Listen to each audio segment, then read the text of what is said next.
¿Usar o no usar el espejo? Ese es el dilema. El espejo ha formado parte de la enseñanza del movimiento en un sinfín de disciplinas: la danza, los pilates, las salas de entrenamiento e incluso en la fisioterapia. Este elemento es tan común que no se cuestiona el para qué lo estamos utilizando y mucho menos el impacto que tiene en el desarrollo de la enseñanza del movimiento. Quizá llevamos haciendo no tan bien las cosas la misma cantidad de años que utilizamos el espejo para enseñar el movimiento. Este es el tema de hoy, el tema del que nos habla Emily Weber en su estudio sobre el uso del espejo en el aprendizaje de la danza. Tomémonos un café y hablemos de esto. Familia, qué gusto saludarlos, los extrañé la semana pasada. Bienvenidos a esta su casa, Un Café Con, el podcast de fisioterapia donde semana a semana estamos resumiendo un artículo para traerles los puntos más importantes y sobre todo las aplicaciones prácticas para crecer como profesionales. De antemano, me disculpo con ustedes por la semana pasada no haberles traído un episodio más a este podcast, pero la realidad es que la semana pasada estuve muy liado con algunas actividades. Me tocó a mí ser alumno y estoy cursando una especialización en movimiento, así que con todo lo vivido ese fin de semana no tuve el tiempo suficiente para poder preparar el artículo. Sin embargo, hoy les traigo un artículo muy, pero que muy bueno. Un artículo del que vamos a hablar sobre un punto bien importante que es la enseñanza del movimiento. Este punto que en ocasiones olvidamos, pero que al final del día es súper fundamental. El artículo de hoy es un artículo del año 2020 de la autora Emily Weber, que forma parte de un trabajo de tesis, el cual lleva por nombre original Learning and Practice Dance Phrases with and Without a Mirror, a Comparison Study, que nosotros vamos a resumir de manera simple y rápida como enseñanza de la danza con o sin espejo. Este artículo tuvo por objetivo determinar si el uso del espejo era beneficioso en el aprendizaje de la danza. Y yo sé, ¿qué tendría que ver un estudio sobre danza en un podcast de fisioterapia? Bien, esto se responde muy simple. La danza es movimiento y la base de nuestra profesión es el movimiento. Así que si nosotros entendemos este estudio como parte de la enseñanza del movimiento, nos interesa bastante, ya que todos nosotros andamos por la vida intentando más o menos enseñar a moverse a las personas. Y aparte, no podemos negarlo. ¿Cuántas veces hemos utilizado el espejo para poner al paciente a verse e intentar mejorar su movimiento durante un tratamiento? Esa situación no es muy difícil ni tampoco muy diferente a lo que hace un bailarín que está comenzando a aprender nuevos movimientos y para después poderlos ejecutar, ya sea en una coreografía, ya sea en una rutina o en una exhibición. No es muy diferente que un bailarín se esté enfrentando a nuevos movimientos para poderlos usar en el escenario a una persona que tiene que aprender nuevos movimientos para usarlos en su día a día. Y por esta razón, para nosotros es bien importante este artículo, porque aparte de que la danza es movimiento y nosotros trabajamos con movimiento, toca un punto bien importante, que es la manera en la que estamos enseñándole a mover a la gente. Un punto que no siempre tomamos en cuenta. Pocas veces nos hemos cuestionado qué es lo que estoy haciendo con las personas a la hora de intentar enseñarles a moverse de una manera diferente. Así que bien, este estudio tiene como antecedente el proceso de retroalimentación visual a través del espejo. Y este proceso, esta entrada de retroalimentación visual, es el proceso por el que básicamente nosotros tendemos a usar el espejo en los procesos de rehabilitación. Tenemos la teoría de que si la persona se puede ver al momento de estar aprendiendo o reaprendiendo un movimiento, podrá identificar cuál es el error o cuál es ese detalle que tiene que corregir y así poder ser consciente de ello y por ende mejorar su movimiento. Sin embargo, este antecedente está muy estudiado, pero en personas con alguna alteración neurológica. donde el uso del espejo demuestra promover un aumento en la estimulación cognitiva, en la excitabilidad neuronal y en la mejora de la plasticidad, lo cual ayuda a mejorar el control motor y el aprendizaje del movimiento. Sin embargo, en personas sanas a nivel neurológico, esto no es igual. Por la simple razón de que el sistema nervioso entre una persona que tiene un daño neurológico y una persona que no tiene ningún daño, procesan y trabajan de una manera diferente. Los sistemas nerviosos centrales de estas dos poblaciones trabajan de una manera distinta, interpretan de una manera distinta la información e inclusive la reciben de manera diferente. Entonces, no podemos y tampoco debemos afirmar que el uso del espejo promueve la misma respuesta en ambas poblaciones de personas. Sucede que durante el aprendizaje del movimiento en personas sin alteración neurológica, el espejo actúa más como un distractor cognitivo, lo cual no permite aprender ni perfeccionar la tarea deseada. Y esto es un punto importante y es el primer balde de agua fría que vamos a recibir con este episodio. La evidencia nos demuestra que personas que tienen sano su sistema nervioso central, que no tienen ningún daño neurológico, cuando se trata de aprender movimiento, el espejo, en lugar de funcionar como una herramienta que genera este feedback visual para retroalimentar al cerebro, funciona más como una distracción cognitiva y esto no les permite aprender ni tampoco perfeccionar una tarea. Cuando una persona está en el proceso de aprender un movimiento, el tener delante un espejo genera que el movimiento responda al feedback visual, lo cual promueve una inhibición intracortical de las áreas cognitivas. Y esto significa que la persona puede cumplir el objetivo motriz porque se puede ver y puede ver la corrección, pero cuando le quitamos este estímulo visual, o sea, el espejo, el movimiento regresa a ser el mismo de antes. Pongamos un ejemplo de esto para darle más claridad. Imagínate que tú tienes a una persona donde buscas corregir un valgo dinámico de la rodilla durante un desplante o durante un movimiento de zancada. Básicamente, cuando hace el desplante, cuando hace el movimiento de zancada, la rodilla se va hacia adentro. Y tú lo pones a trabajar frente al espejo con el objetivo de que pueda observar que la rodilla se va hacia adentro. La persona va a poder hacerlo, va a poder observar y va a poder evitar que la rodilla se vaya hacia adentro porque puede ver en su reflejo este problema y puede ver en su reflejo cuando al momento de hacer la zancada la rodilla se mete y así poderlo corregir. Sin embargo, como los procesos de aprendizaje, como las áreas cognitivas están inhibidas por este feedback visual, la corrección del patrón no se va a promover a menos que la persona pueda verse cuando lo realiza. Entonces, cuando la persona haga la zancada o el desplante sin presencia del espejo, el valgo regresará ahí. Ahí seguirá sin ningún cambio aparente como si nunca lo hubieses trabajado. Y si alguna vez tú has trabajado a una persona frente al espejo con el objetivo de intentar corregir una alteración motora de este tipo, esto resuelve tu pregunta que muchas veces te haces. Bueno, pero ¿por qué si la semana pasada que nos vimos en consulta lo estaba haciendo a la perfección en el trabajo de tratamiento? ¿Por qué ahora, después de que viene, sigue con esta alteración del valgo dinámico de rodilla? Bueno, esto es simplemente porque la corrección se puede hacer por el estímulo visual, pero no genera ninguna interocepción que promueve los cambios o la mejora del control del movimiento para que quede establecido eso como un nuevo patrón de movimiento que sea funcional. Esta situación, el estudio la menciona como una dependencia de retroalimentación, es decir, que la persona depende del reflejo para poder ejecutar.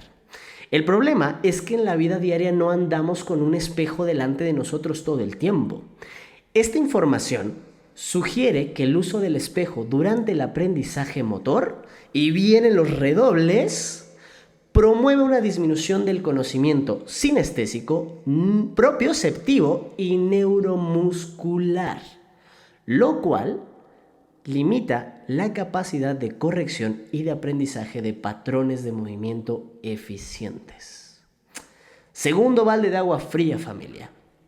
Al parecer, el espejo no nos genera la ayuda que nosotros creíamos o la que nosotros deseábamos cuando estábamos tratando de mejorar un patrón de movimiento con las personas. Para poder comprobar esto en el estudio, se analizaron 3 grupos de bailarines que debían de aprender una secuencia de 32 movimientos nuevos. En esta secuencia no se utilizó los nombres de los pasos que ellos reconocían, ni tampoco movimientos que hacían habitualmente, con el objetivo de eliminar este sesgo de relacionar movimientos y técnica con las palabras o con movimientos que hacen de manera cotidiana. Este grupo de bailarines se dividió en 3 grupos, donde el grupo número 1 utilizó el espejo durante la explicación y la demostración de la secuencia y posteriormente practicaron la secuencia sin espejos. ¿Qué quiere decir esto? El grupo 1, cuando se les estaba explicando y demostrando qué movimientos tenían que hacer, los bailarines sí tenían el espejo para poder observar al instructor y el cómo realizaba el movimiento. Pero cuando les tocó a ellos practicar la secuencia y empezar a trabajarla, les quitaron todos los espejos y tenían que trabajar sin ellos. Tenían que aprender sin los espejos, experimentar sin los espejos. El grupo número 2 utilizó el espejo durante la práctica de la secuencia, a diferencia del grupo 1. Este grupo tuvo la demostración y la explicación de la secuencia de movimientos sin espejo y cuando les tocó practicar los movimientos a ellos, volvieron a tener los espejos. Podían verse a medida que estaban trabajando y perfeccionando la secuencia de movimientos. Y el tercer grupo finalmente trabajaron con el espejo todo el tiempo, como normalmente podemos ver en las clases de danza, donde está el salón, tienen uno o varios espejos y el instructor les demuestra la secuencia con los espejos, practican la secuencia con los espejos y tratan de perfeccionar la secuencia con los espejos. Esta es la manera en la que normalmente se enseña la danza en un salón e inclusive situaciones que vemos muy comunes hasta en los gimnasios. Los resultados de este estudio fueron sorprendentes, ya que el grupo 1 y el grupo 2 obtuvieron un promedio de menor errores durante la ejecución de la secuencia, tanto en la calidad de ejecución, la precisión del movimiento, el ritmo y la musicalidad, teniendo aún un mejor resultado el grupo número 1.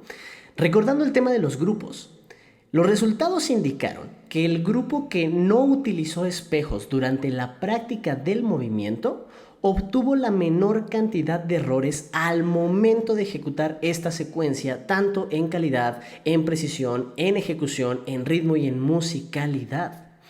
Estos datos sugieren que el uso del espejo podría ser funcional durante la demostración del movimiento deseado, pero cuando pasamos a la práctica, cuando pasamos a la ejecución donde la persona tiene que perfeccionar el movimiento, donde tiene que aprenderlo, debería de ser sin espejo. Esta situación porque tiende a aumentar el aprendizaje motriz, el conocimiento sinestésico, propioceptivo y neuromuscular, lo cual se va a traducir en un aprendizaje motor efectivo. Si nosotros lo que queremos es mejorar la calidad de movimiento de alguien, corregir el movimiento de alguien o incluso enseñar un nuevo movimiento, el uso del espejo no será efectivo. Esto por toda la información que hemos visto detrás, porque genera una dependencia al feedback, porque genera cambios en la corteza cerebral que no permite que las áreas cognitivas vayan a generar este aprendizaje. Esto quiere decir que al momento de nosotros enseñar a las personas a moverse, de tratar de corregir algún patrón de movimiento, el uso del espejo no es la mejor herramienta, a menos no cuando se trata de personas que no tienen ninguna alteración neurológica. Lo reitero y lo tengo que dividir. ¿Por qué? El uso del espejo en personas con alteraciones neurológicas, ya sea adquiridas o congénitas, sí tiene un gran beneficio al momento del aprendizaje motor, pero esto se debe a que el sistema nervioso central interpreta la información de manera diferente, recibe la información de manera diferente, porque la alteración genera cambios en el funcionamiento de la corteza. Sin embargo, en las personas que no tienen ningún tipo de alteración neurológica, el uso del espejo genera mayor retraso en el aprendizaje que el beneficio que podría generar. Así que es momento de cuestionarnos quizá y recordar, tal vez ese paciente que yo corrijo cada semana y que cada semana llega igual de mal con la técnica de ejecución o con la alteración del movimiento, otra vez donde la dejamos, quizá era porque siempre lo estuve corrigiendo frente al espejo y no me estaba dando cuenta que lo estaba volviendo dependiente al feedback visual. No me estaba dando cuenta que el paciente no iba a generar un aprendizaje porque solamente estaba con atención al momento de ver su reflejo. Esta es una situación que nos tiene que poner a pensar la manera en la que estamos haciendo las cosas, porque al final del día, esta información no solamente va para fisioterapia, esta información va para todos aquellos profesionales que trabajamos con el movimiento, ya sea fisioterapeutas, bailarines, instructores, entrenadores, etcétera, porque en muchas ocasiones, hasta en las salas de fisioterapia, ponemos al paciente, a la persona, delante de un espejo cuando estamos haciendo inclusive acondicionamiento físico, con el objetivo de que mantengan una técnica correcta. Pero ¿qué va a pasar si esa técnica de ese ejercicio lo tienen que implementar en alguna actividad de la vida diaria donde ya no hay espejo y no hay reflejos? Esa alteración se va a volver a generar y quizá hay un riesgo de lesión. O quizá hay un círculo vicioso que no permite restablecer la función a una persona. Inclusive podría ser la causa de muchas lesiones en escena de muchos artistas y deportistas que aprenden frente al espejo, que al momento de retirarles el espejo, la ejecución cambia, el control motor se ve alterado y esto puede aumentar el riesgo de lesión. Así que, si lo que nosotros queremos empezar a cambiar, pues es momento de cambiar la forma en la que trabajamos. Ahora, ¿cómo aplico esta información a mi día a día? Pues bueno, se vienen las recomendaciones prácticas, así que toma nota, pero sobre todo hay que tomar acción. Recordemos que la teoría está fantástica, el análisis es importante porque nos mantiene actualizados, porque sabemos el porqué de las cosas, pero lo que verdaderamente va a generar un cambio en tus resultados es poner en práctica esta información y cambiar la manera en la que hacemos las cosas. El primer consejo práctico, la primera recomendación que tenemos que hacer con esta información es quitar los espejos del área de tratamiento activo. Y quizá era una recomendación que ya te veías venir, porque si ya vimos que el uso del espejo, en lugar de favorecer el aprendizaje motor, genera una distracción, lo primero que tenemos que hacer es sacarla del área donde estamos haciendo ejercicio. El simple hecho de tenerlos, a pesar de que tú no pongas al paciente frente al espejo, tú lo pongas de lado, lo pongas de espaldas, el simple hecho de tenerlos, por naturaleza, hace que queramos buscar nuestro reflejo. Uno, pues porque nos da esta seguridad. Dos, porque tenemos el feedback visual y recordemos que visualmente nuestro sistema se comporta pues preferentemente hacia ese sentido, porque podemos ver lo que está pasando. Entonces las personas cuando ven un espejo tienen esta necesidad de verse para ver quiénes son, qué está pasando, reconocerse, etc. Y no me lo puedes negar, siempre que ves un espejo o te volteas a ver, o posas o inclusive te tomas una selfie. Lo mismo pasa con las personas que confían en ti con tu trabajo. Si tú tienes el espejo en el área de ejercicio, van a tener una necesidad innata de voltearse a ver. Así que lo primero que tendríamos que hacer es sacar los espejos de nuestra área de tratamiento. Segundo punto, como el espejo puede ayudar durante la demostración de lo que se espera que haga, pero yo sé que lo primero que dije es que quitemos el espejo y no vamos a estar poniendo y quitando los espejos, hay algunas cosas que podemos implementar. Lo primero es que tú como profesional debes demostrarle a la persona lo que espera que haga. Pero esto demanda que tú como profesional sepas lo que quieres que haga, que tú lo puedas realizar, que tú puedas realizar ese movimiento, ese patrón o esa secuencia, con el objetivo de que la persona pueda poner atención y de hecho puedes activar un poquito su sistema reticular. Mira, lo que espero que hagas es esto que te voy a enseñar. Después de mí te toca a ti. Estas palabras lo que hacen es programar al cerebro en un estado de atención completa y selectiva a lo que tiene que hacer, porque sabe que después le toca hacerlo. Pero tú como profesional debes de saberte mover, debes de saber ejecutar lo que le estás pidiendo con lujo de detalle para que esta persona lo pueda observar. Una vez que tú ya le enseñaste el objetivo que esperas que cumpla, lo que sigue es decirle que lo haga.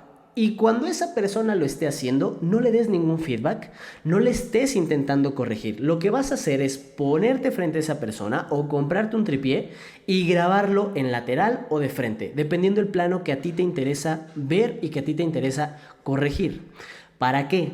Una vez que termine de ejecutar el movimiento es donde viene el feedback.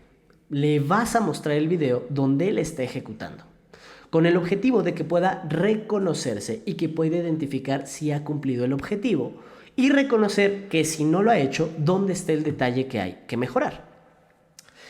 Le enseñas el movimiento, lo pones a hacerlo, lo pones a grabar y al término, mira, vamos a ver qué tal te fue. Lo pones a ver y le preguntas, ¿eso que estás viendo, lo que tú estás haciendo, es lo que te he pedido? Puede ser, no lo sé. A ver, mira, ¿qué pasa con tu hombro? Ah, ya, el hombro se está subiendo. Ok, el hombro se está subiendo. Y yo te pedí eso. No, tú lo hacías con el hombro abajo. Perfecto. Ya viste que el hombro se está subiendo. Lo vas a volver a intentar y no debes de dejar que el hombro se suba.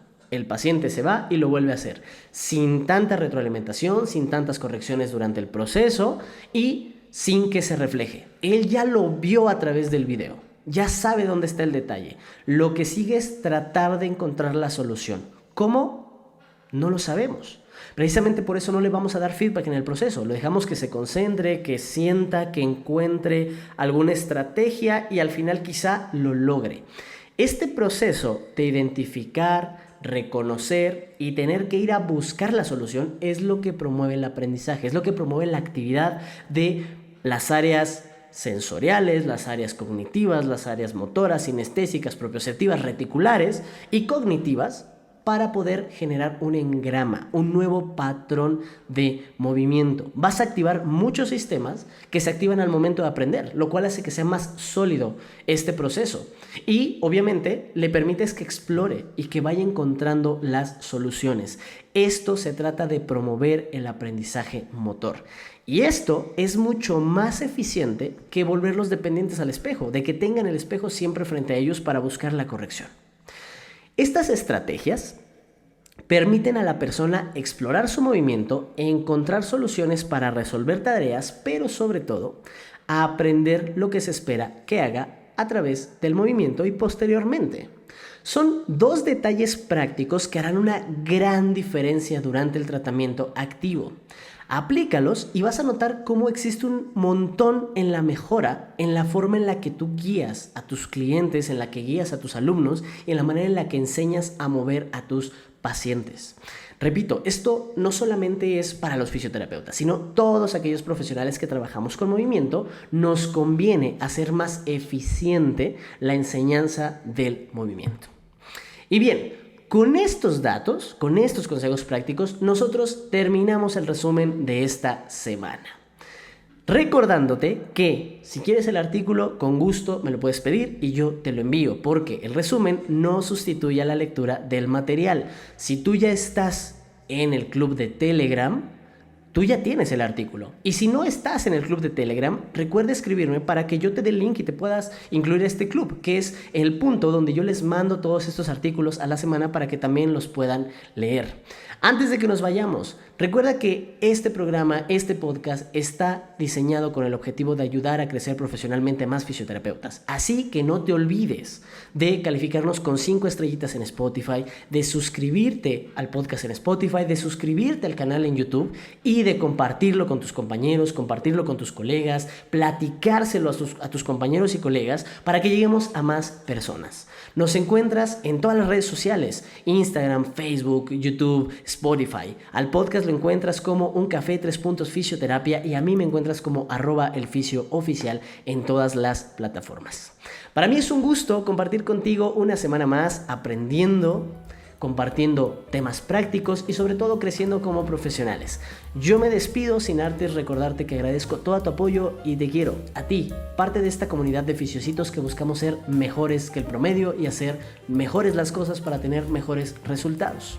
Nos estamos viendo, nos estamos escuchando la siguiente semana aquí en tu podcast favorito de fisioterapia, que tiene el objetivo, el crecimiento profesional de todos los colegas, Un Café con. Cuídense mucho y nos vemos a la siguiente. Chao.